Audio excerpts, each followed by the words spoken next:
How's it going, everyone? Dylan here from AYCB Board, and I just received a couple days ago my stretch goals for Tainted Grail, which are 2 full campaign expansions, Age of Legends and The Last Night. Now I'm going to split this up into 2 videos, but basically this is going to be going over every new mechanic and new thing you need to know to jump into these new campaigns. So basically all the rules from Tainted Grail, everything you've already learned in that game are carrying over in for the most part, but there are some brand new twists on those mechanics, and there are some brand new mechanics, period, that you're gonna need to know right away, or you're gonna learn about in the very first chapter. So I would consider some of this to be minor spoilers. If you wanna go in completely in the dark and discover everything for yourself, you're better off not watching this video and just jumping in. But all of the stuff I'm gonna talk about, you're generally gonna learn right at the very start, or sometimes before you even start, right from the reading the book. So this is just to help you get started. If I'm ever gonna talk about something that I would consider to be a major spoiler, but I need to talk about for context for some reason, I will label it so you can skip it if you need, but I'm going to try to keep this to minor spoilers if possible.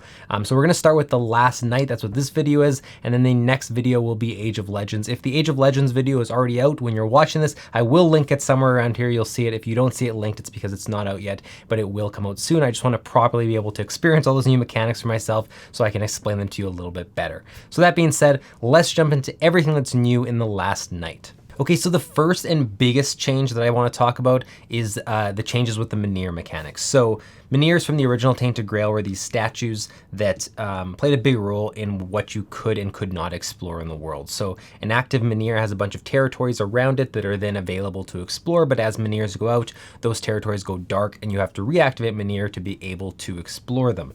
It was a big mechanic in the original game, for better or for worse, and it basically determined whether you could or could not explore, and it limited you, and you had to spend a lot of time gaining resources to be able to activate these Menhirs. Because active Menhirs are no longer a thing when you begin the Last Night campaign, locations are not discarded if there are character models on them or if they are adjacent to character models. So it's possible to have a lot of locations open to you and available to explore just based on what's next to your character. You just have to keep in mind that as you travel the world and areas are no longer adjacent to character models, they will still go dark if they are not next to you, because there are no active Menhirs to keep them available to explore.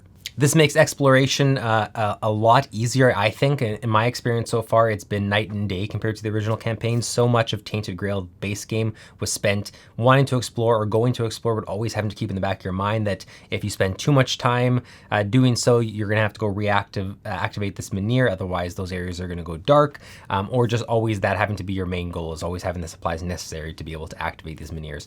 No longer is that a thing, so you can feel free to explore to your heart's content. All you have to keep in mind is that there are going to be different locations available to you depending on what's adjacent to your character model.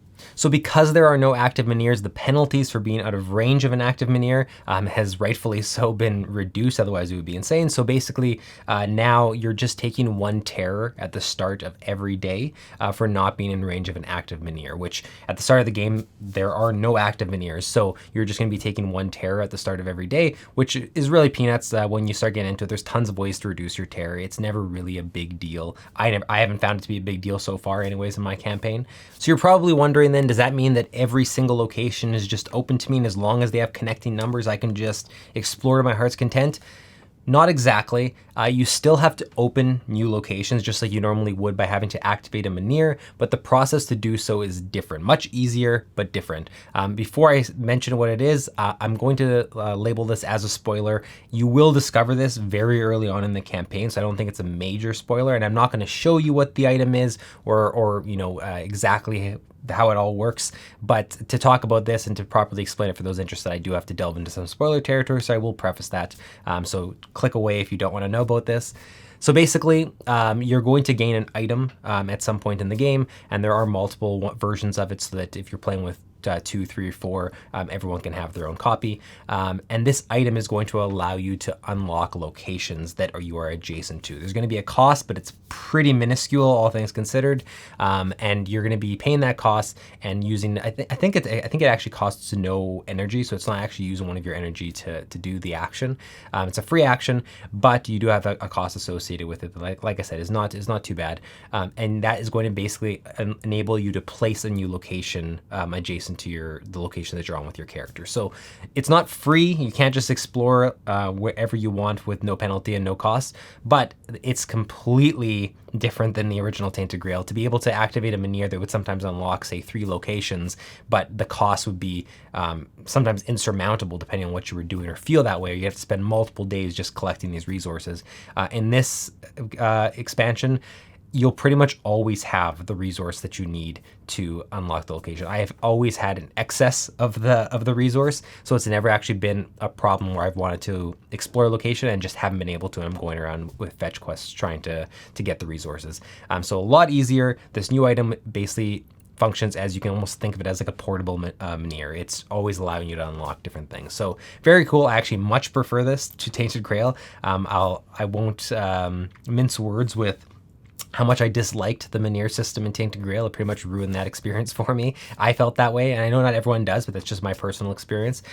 This is a much better experience for me, and a much better mechanic for me, and it's allowed me to not feel like I'm hindered in exploration. I can explore pretty much close to my heart's content, just making sure I have the resources necessary to do so. Okay, so the next big mechanic that's different in the Last Night that wasn't in Tainted Grail is exposure. So the Last Night campaign takes place in very cold, harsh conditions, and so exposure is the effects of that cold weather on your character. So let me show you exactly how exposure works.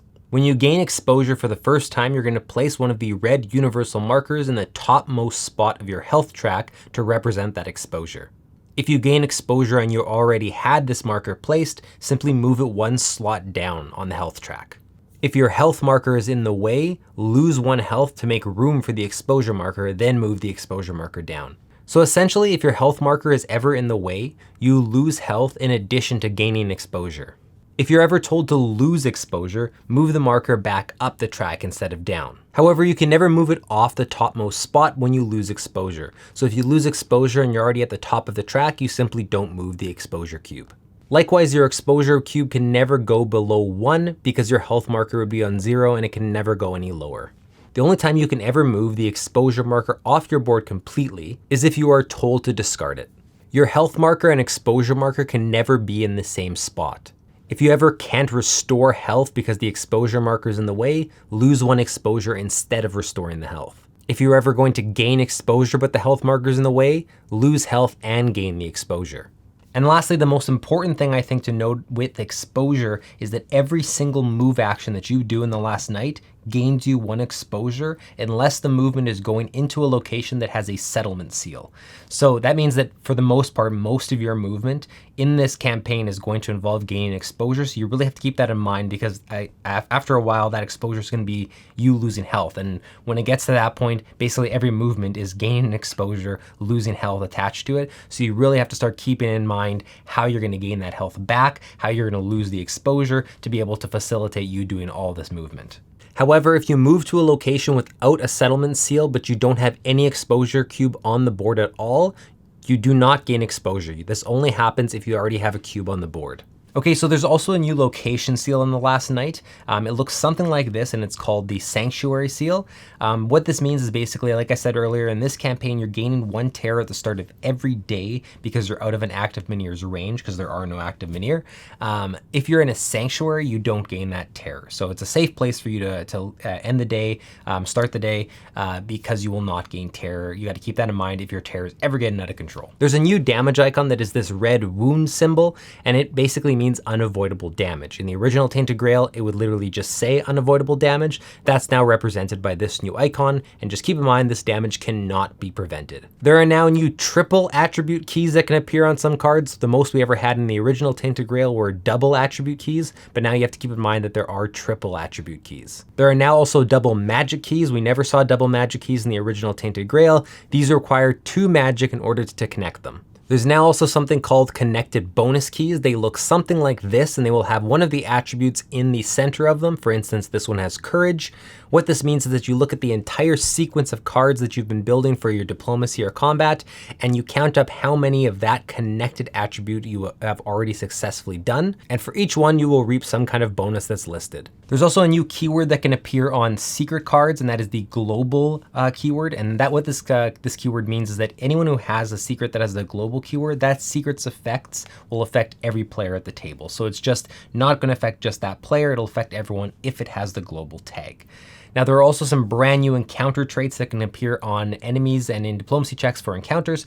So I'm going to go over those now rapid fire just so you can get an idea of all the new encounter traits. First up is counter. Every time you gain 4 or more cubes when playing a single card, you immediately have to resolve the opportunity attack against yourself. So next up is fear, and this is a nasty one. Anytime you have more than 0 terror against an encounter that has the fear trait, you will panic. And if you recall, panic existed in the original Tainted Grail. What it means is that instead of playing a card from your hand in step 2, you have to play a card from the top of your diplomacy or combat deck blindly instead. You also do not draw a new card at the end of your turn. Next up is Frenzy. If you're not using any kind of weapon whatsoever, resolve the opportunity attack at the start of the activation step. Next up is Frostbite, which is anytime you take any damage of any kind, you immediately gain 1 exposure as well. Next up is Hunger, which means that if you specifically have secret card 66, the enemy you're up against has the Rage and Faint traits. Next up is multi-attack, and it's exactly what it sounds like. During the enemy's attack phase, every single party member will receive the damage and gain the terror from the attack, not just the one engaged in that step. And lastly is Retaliation, which means you have to add 1 damage to the enemy's attack for every 2 cards in your hand. The last thing I will mention is that if you did play the original Tainted Grail and you filled out your status sheet, which you should have, you're gonna have a whole bunch of statuses that might actually influence the statuses you start with in the last night, also in Age of Legends. So there's going to be a section of the exploration journal that's going to lay that all out for you. It'll say if you have this status, check off this status, and so on. And those will affect the story and some of the things that happen in this campaign, so that the things you accomplished in the original Tainted Grail will have some sort of influence on what you're doing in the last night. So keep that in mind. It talks you through it. It's not too difficult to figure out. And very, very last thing is that the setup for the campaigns, the world setup and the character setup are going to be generally the same as they were for Tainted Grail, but there are some differences that the book will talk you through. The biggest ones being that the encounter decks that are the blue, purple, green, and gray encounter decks that actually influence the monsters and things that are coming out against you are going to be customized for each expansion. So they're going to take some encounters from the base game and then add in some new ones. It's going to lay out for you exactly which ones to include and which ones to exclude, so that your campaign is set up in the right way. And also for the new characters that you're starting with, there's going to be a preset deck that you get. So normally it would just say grab these starter cards. For these characters, it's going to actually list which cards are in your starting combat deck and which cards are in your starting diplomacy deck. You're just going to look at the numbers at the bottom and go and retrieve those exact cards to build your starting deck. After that, you're going to have your specific new cards that you can build for each character as you use your experience and as you are told to add cards to your deck. That's pretty much everything for the last night. I hope this helped you out to understand what you're going to expect from this brand new campaign. Like I said, the Age of Legends video is forthcoming as soon as I've played that and can experience the mechanics and have to teach them. That video will exist as well in case you're jumping into that one, but it is recommended that you do the last night first after playing Tainted Grail. It's possible to do Age of Legends first before you do last night, but the recommended order is Tainted Grail, last night, Age of Legends. So I'm hoping that at this point you're at the last night phase, and by the time you're jumping into Age of Legends, I'll have that video for you. So hope you enjoyed the video. Hope this helped you out and was informative. If you liked it, consider liking the video, consider subscribing. It really helps us and goes a long way to continuing to support what we're doing. Otherwise, thank you so much for watching, and I will see you in the next one.